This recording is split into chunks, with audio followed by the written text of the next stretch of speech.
Usher asks, Hogan and Lie Angles, do we know Hogan's Lie Angles? Well, I personally have never held Hogan's clubs, the clubs that he used at any given time.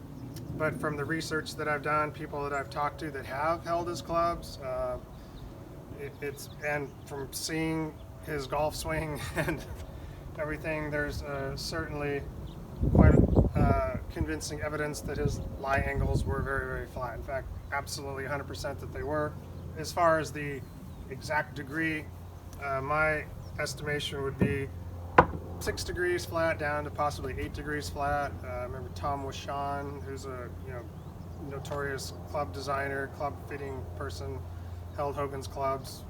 Certainly a credible source.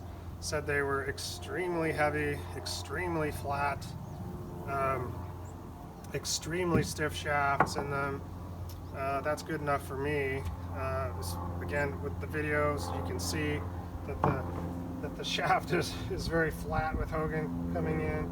You don't see this. You don't see his shaft and his left arm in line coming through. Hands are very low through the strike. And Hogan being 5'7", 5'8", I'm 6 foot tall. If I drop down 4 inches, so if I came down and I were to come down about 4 inches, I'd say Hogan would be about this tall coming through. So yeah, easily would be able to handle 6 degrees flat, if not 8 degrees flat. But the bottom line is, to a certain point of diminishing returns, the flatter your lie angles, the straighter you're going to hit the ball. Because I've said this again before, this club face, the reason people hit the ball offline is they have trouble controlling the club shaft, which controls the club face. Okay, so if the club is upright and I'm having shaft problems controlling it left and right, you can see if it's perfectly upright, it's going to send the ball way to the left. If I'm having trouble with the shaft and it's opening, I can hit it way out to the right.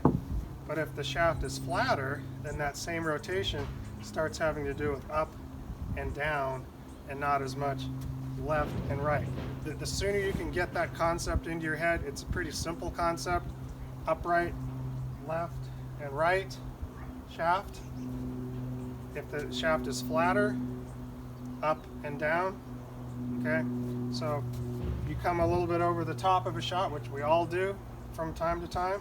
The ball isn't going to go as far left with a flat lie angle as it would an upright. Upright, a little over the top, really go over here to the left. You have a flat lie angle, you get a little over the top, you tend to hit the ball a little bit lower, maybe just slightly to the left. What I call the left vector of possibilities.